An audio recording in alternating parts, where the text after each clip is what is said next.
Hey everyone, this is the video that I've made to go over the portfolio cover letter. So take a moment to download that file, which is in today's folder, just below the link for this video, and let's go through this together. So we have the details in the top left that you put on every major assignment you turn in. And this is a letter in the form of a letter, so you'll start with a greeting, such as dear whoever. You can choose your audience for this.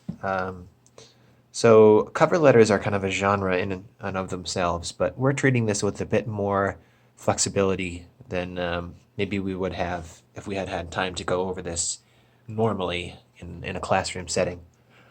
But you will choose your audience. You'll start by greeting that person.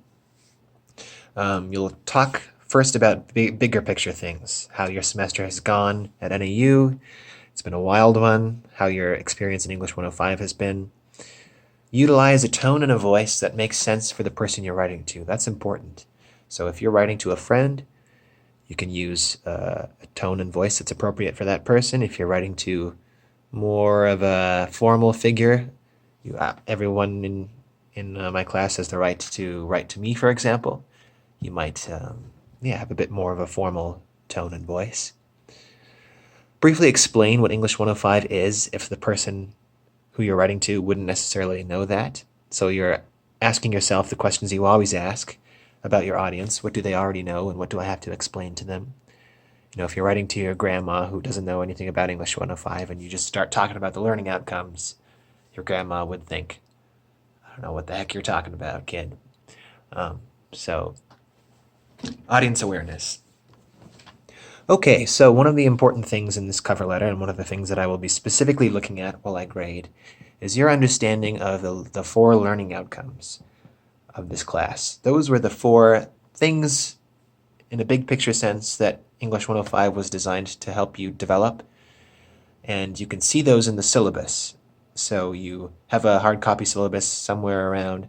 You also have a link to the syllabus on BBLearn in the left-hand toolbar, right underneath the Writing Assignments tab. So explain those in your own words. Oh, hello, Bartleby. Explain those in your own words, what they mean to you, and then move into telling me what two papers you are going to revise. And again, if your audience does not know these papers, take a second to briefly explain what they were. You know, what news topic did you choose to analyze for your rhetorical analysis? What was your iSearch about, or whatever the case may be. Now, everyone is doing the rhetorical analysis because that's part of the prompt. So we'll start with this paragraph here. So take the rhetorical analysis first. What I want you to do is tell me what learning outcomes this paper helped you develop and how. And the more specific you can be, the better. So you can absolutely use quotations from the paper. The strongest thing you can do is have a before and after quotation.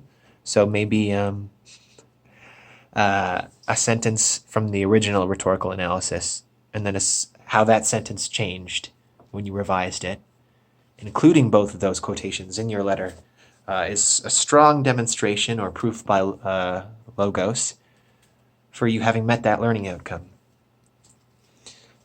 Okay, and then your other paper, which can be the iSearch, occasional paper, CRP, or a free write if you want to expand a free write that we did this year into a larger scale paper. And you'll do the same kind of activity, so explaining how it helped you meet the learning outcomes and why this is now a better paper after you've done those revisions. So you'll finish by telling your reader why you know they care about your education. So that is the criterion for who you're deciding to write your letter to. Someone who cares about your education. Parent, family member, close friend. If all else fails, I care about your education very much, so you can absolutely write to me.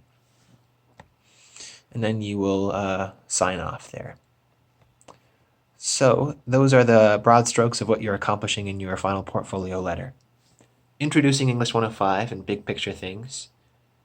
Detailing your two revisions and how they show that you've met those learning outcomes. and then a conclusion where you sort of touch base with that reader. Please don't hesitate to send me emails this week. It's going to be a busy week for us, but then we're done with English 105. We have no final. We have nothing that you'll be having to do next week. So it'll feel good to get this all over with so you can focus on whatever your finals your other classes are entailing. Okay, I look forward to seeing all your presentations.